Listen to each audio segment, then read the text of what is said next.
Splinters dug into Eros's cheek as his eyes snapped open. Gasping for breath, he rolled onto his back on the rough floor.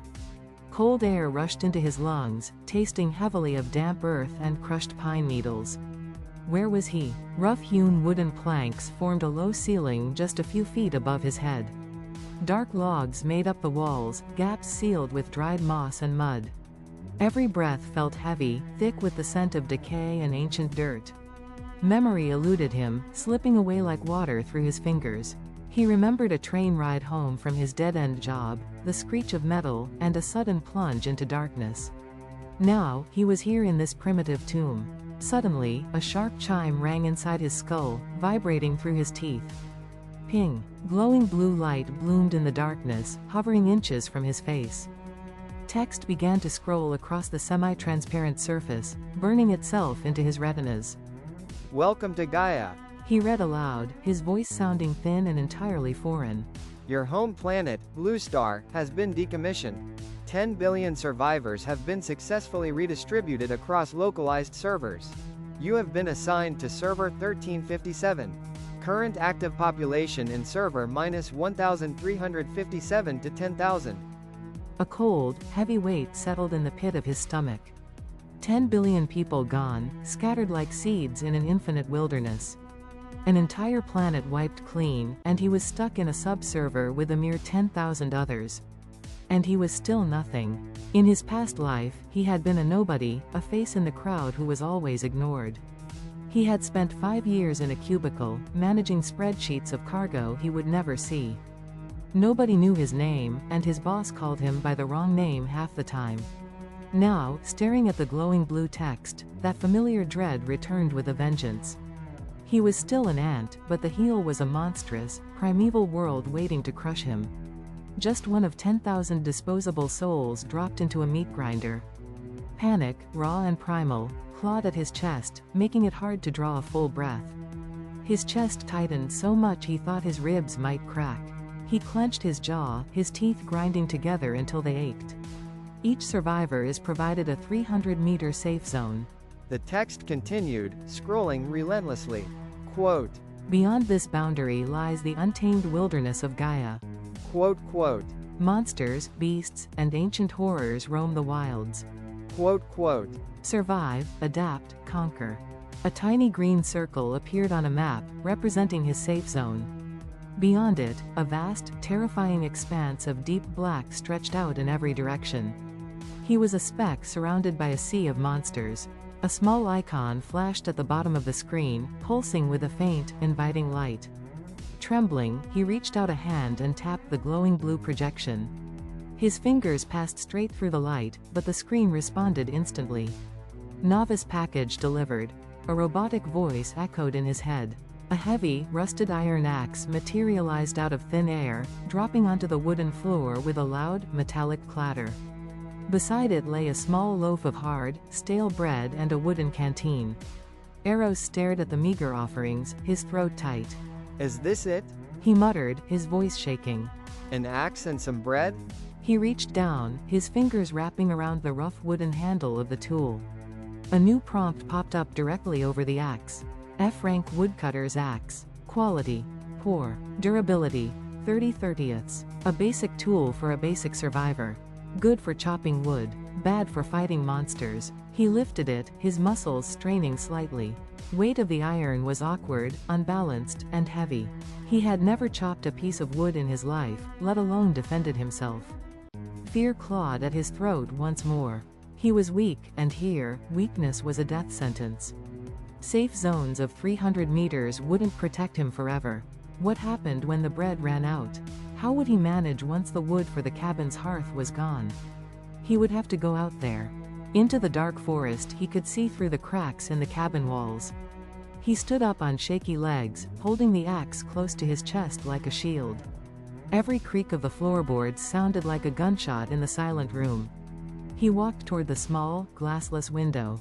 Outside, towering trees with black bark and blood-red leaves stretched toward a violet sky.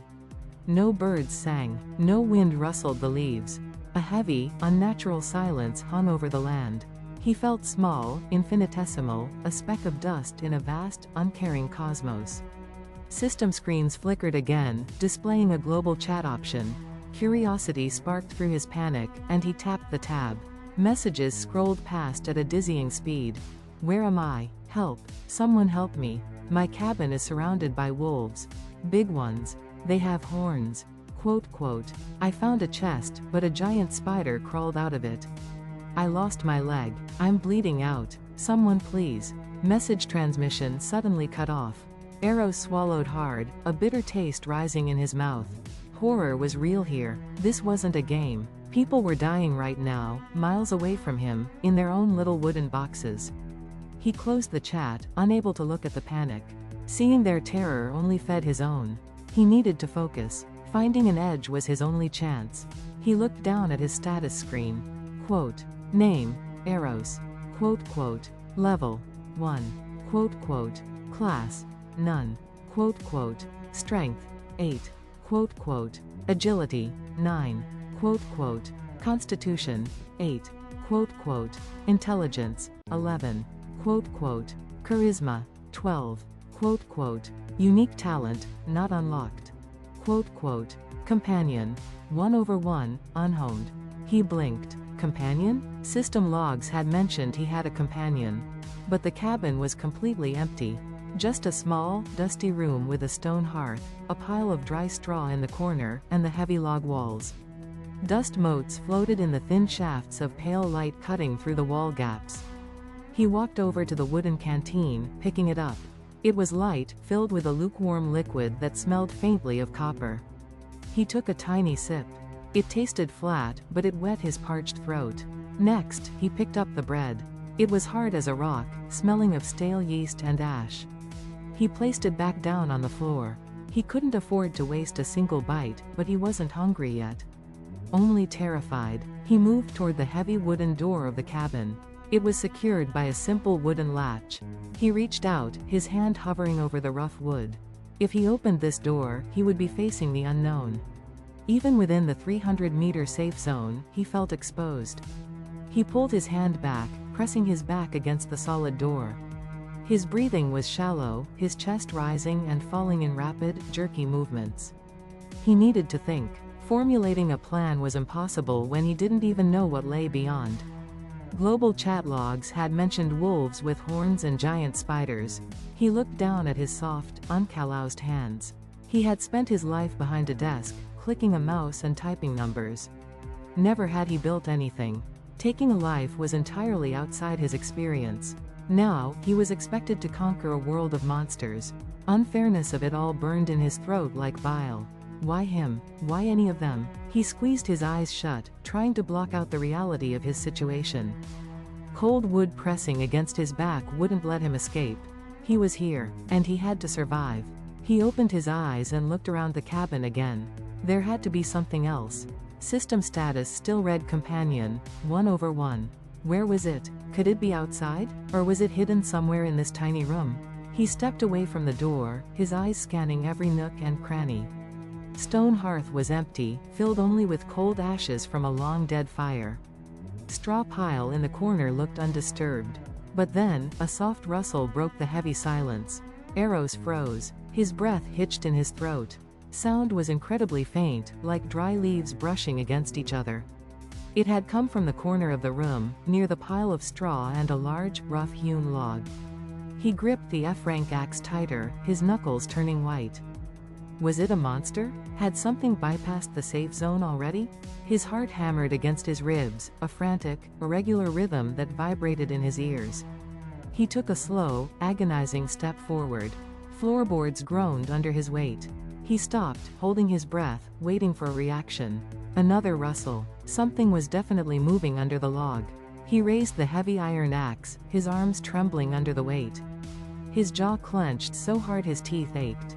Show yourself, he whispered, though the words barely carried across the small room. His voice trembled, betraying his terror. A tiny, twitching pink nose emerged from the shadow of the log.